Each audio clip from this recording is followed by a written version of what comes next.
How's it going, Phone Lab? It's Root Junkie here, and in today's video we're going to be talking a little bit more about jailbreaks.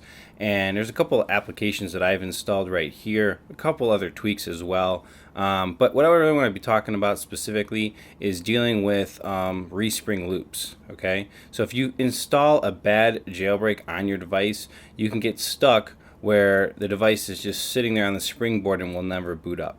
So I'm going to give you an example of this. So if I come up here and I search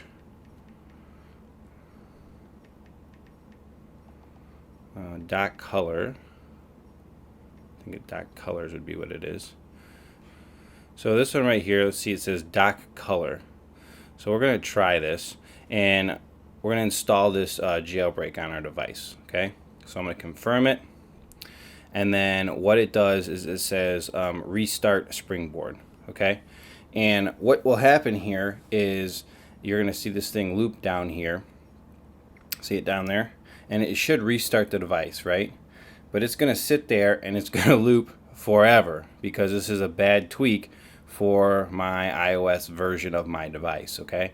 Now, on Android devices, you always hold volume down power and it cycles and forces a reboot. Well, on this device, this is an iPhone 8, that will not work. So I'm going to show you how to get this device out of this springboard boot loop that it's in and get it so it works again. Okay, so what you're going to do is you're going to hit volume up, volume down, and then you're going to hold power until the device reboots. So let's do this. Volume up, volume down, hold power. And this is the way to get to force a reboot here on an iPhone 8, iPhone 10, and so on. Okay, so right there, that did the reboot. You saw the little spinny thing went away. We should see the Apple icon, and the thing will power up. Okay, now, what stinks about this, and it took me a little bit to figure this out, I just had to kind of play with it, is, okay, great, you reboot your device, you forced a reboot, but now you lose your jailbreak and all of your tweaks. Okay, so device is booting, we're not stuck on the springboard, but we are not jailbroken because I can't get in here. See, just these applications just close. Okay, so we have to go back into Uncover. And now what's nice about this is since it's already got everything figured out the first time when you jailbroke, you can jailbreak right easily after a reboot without doing all these constant reboots to get it to work. It should just go right through and jailbreak the device again without a reboot. Let me rephrase. Should. Looks like it's going to need another one here. So let's see what happens with it. But it should. I've done it a couple times and it was fine without doing the reboots. But even if it needs a reboot, it's fine. We'll just let it go through the process of doing the jailbreak one more time. At least we're not stuck in that other mode. So we'll go ahead and go through. We're not stuck in that, springboard loop. And I'm going to show you basically, if we jailbreak it here again, like we just did, the problem becomes is we'll get the jailbreak done, right, which is great. But if we hit OK, it'll reactivate springboard, and you'll be stuck in the loop again. Okay, I'm just going to show it to you. Great. Well, that doesn't work. What do you do? How do you get the new tweak you just installed, the dot colors, turned off? Okay, so this is what you do. So once again, volume up, volume down, power, and I'm not holding the other buttons but power.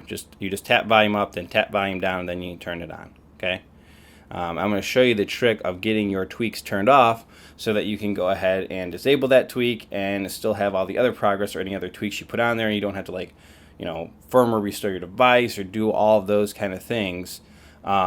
You can just do this process to get those tweaks returned back on, or get one turned off and get your other ones working. Okay, so that's what we're going to show right now. So we're going to go back in here again. We got to re-jailbreak again because every time your device does a full power cycle, we lose the jailbreak.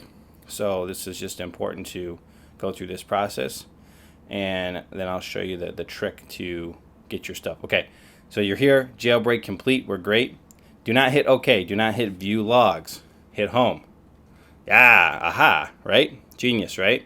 So now it's jailbroken, but you haven't respringed anything, okay? And this is the key, okay? So now you're going to go into Installed. You're going to look for your dock colors application. That's causing issues, you're going to hit modify, and you're going to hit remove. Then you're going to hit confirm. Okay? So this time it says to restart Springboard, and this time we can do it because we've removed that tweak, and it should respring right back up and have our good working jailbreak still on the device without any problems and without losing jailbreak status. Okay? So if we come back in here, you can see it says re-jailbreak, but we still are jailbroken, and you can see that we can actually access our files and access Cydia and all that. And then I'm just going to show you a couple of my jailbreaks just because we're in the phone. So I have my TSS saver, okay, and it's real nice. You can save those files so that you can downgrade firmware. So if you want to do that, you can see a video on that kind of lower down in this section here. And then some of the tweaks that I put in is to add more features and more buttons to your quick toggles here, which are real nice. Specifically, I have a shortcut to go right to Cydia, okay. I have a shortcut to go right to settings, and then this one I find quite important. Whenever you're installing some different tweaks, a lot of times it won't actually do a respring at the end of the install, and so I've added a respring button right here just to go ahead and do that, and it's just nice and quick access. Also safe mode if you want to enable that as well. And you can add all kinds of stuff there. Those are just the ones that I've put on this device for jailbreak reasons, just to mess around with them. I've also got Power App, which actually offers a lot of these same kind of features as well. Just really simple to use. So there you go, guys. That is how to deal with a respring loop from installing a bad tweak from Cydia. I hope you guys have liked this video. I hope you find it informative. Hopefully, if you have a customer coming in with this same kind of issue, now you know how to force cycle the device and then get the jailbreak tweak turned off so you can still keep your jailbreak and get everything functioning once again on the device. Hope you guys like it. Stay tuned for more videos, and we'll catch you in the next one. Root Junkie out.